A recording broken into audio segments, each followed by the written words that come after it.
ಪರ್ಯಂತ champions run ತಯಾರು ಮಾಡಿದ ಶ್ರೀ ಬಲ್ದೇವ್ ಸಿಂಗ್ ಪದ್ಮಶ್ರೀ 2026.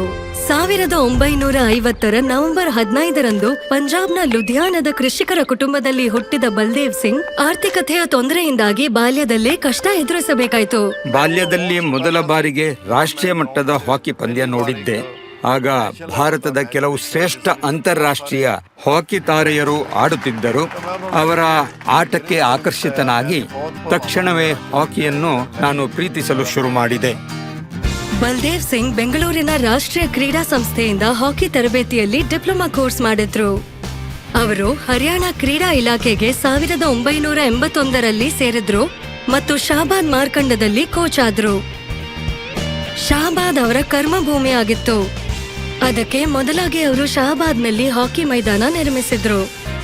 ಬಲ್ದೇವ್ ಸಿಂಗ್ ಅವರ ಪರಿಶ್ರಮ ಮತ್ತು ಶಿಸ್ತಿನ ತರಬೇತಿಯು ಅಂತಾರಾಷ್ಟ್ರೀಯ ಮಟ್ಟದಲ್ಲಿ ತಮ್ಮತನವನ್ನು ತೋರಿಸುವ ಆಟಗಾರರನ್ನು ರೂಪಿಸಿತು.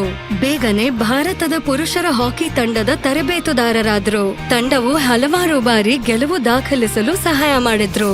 ಹುಡುಗಿಯರು ಕೂಡ ಹಾಕಿ ಆಡಲು ಬಯಸುವುದನ್ನು ನಾನು ಗಮನಿಸಿದೆ. ಆದರೆ ಅವರಿಗೆ ತುಂಬಾ ಅಡಚಣೆಗಳಿದ್ದವು. ಹಾಗಾಗಿ ನಾನು ಅವರ ಕುಟುಂಬದವರನ್ನು ಭೇಟಿ ಮಾಡಿ ಮನವೊಲಿಸಿದೆ.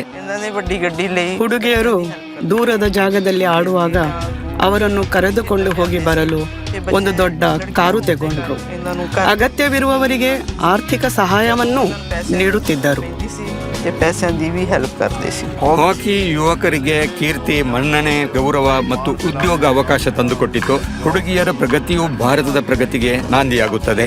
ಬಲ್ದೇವ್ ಸಿಂಗ್ ಅವರ ತರಬೇತಿಯಲ್ಲಿ ಬಾಲಕಿಯರ ಶಾಲಾ ತಂಡವು ಹಲವಾರು ಪ್ರತಿಷ್ಠಿತ ಪಂದ್ಯ ಗೆದ್ದು ಕೆಲವೇ ವರ್ಷಗಳಲ್ಲಿ ರಾಷ್ಟ್ರಕ್ಕೆ ಕೀರ್ತಿ ತಂದಿತು. ಅವರು ನಮ್ಗೆ ಕೇವಲ ತರಬೇತುದಾರರಾಗಿರ್ಲಿಲ್ಲ, ಮಾರ್ಗದರ್ಶಕರಾಗಿ, ತಂದೆಯಾಗಿ ನಮ್ಮ ಜೀವನವನ್ನು ನಿರ್ಮಿಸಲು ಸಹಾಯ ಮಾಡಿದ್ದಾರೆ. ಆವಾಗ ಸಹಾಬಾದ್ನಲ್ಲಿ ಒಂದು ಗಾದೆ ಇತ್ತು. ಕುಟುಂಬದಲ್ಲಿ ಒಂದು ಹುಡುಗಿ ಇದ್ದರೆ ಅವಳನ್ನು ಬಲ್ದೇವ್ ಸಿಂಗ್ ಅವರ ಮೈದಾನದಲ್ಲಿ ಬಿಡಿ, ಅವಳ ಜೀವನ ಸಾರ್ಥಕವಾಗುತ್ತೆ ಅಂತ.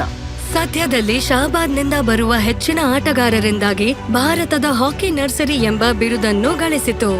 2017ರಲ್ಲಿ Baldev Singh run Olympic task ಫೋರ್ಸ್ಗೆ ಆಯ್ಕೆ ಮಾಡಲಾಯಿತು. ಅದರಡಿಯಲ್ಲಿ ಭಾರತದ ಕ್ರೀಡಾ ನೀತಿಗೆ ಅಮೂಲ್ಯ ಕೊಡುಗೆ ನೀಡಿದ್ರು. ನನ್ನ ಇಡೀ ಜೀವನ ಹಾಕಿ ಮತ್ತು ಹಾಕಿ ಆಟಗಾರರಿಗಾಗಿ ಮೀಸಲಿಟ್ಟಿದ್ದೇನೆ.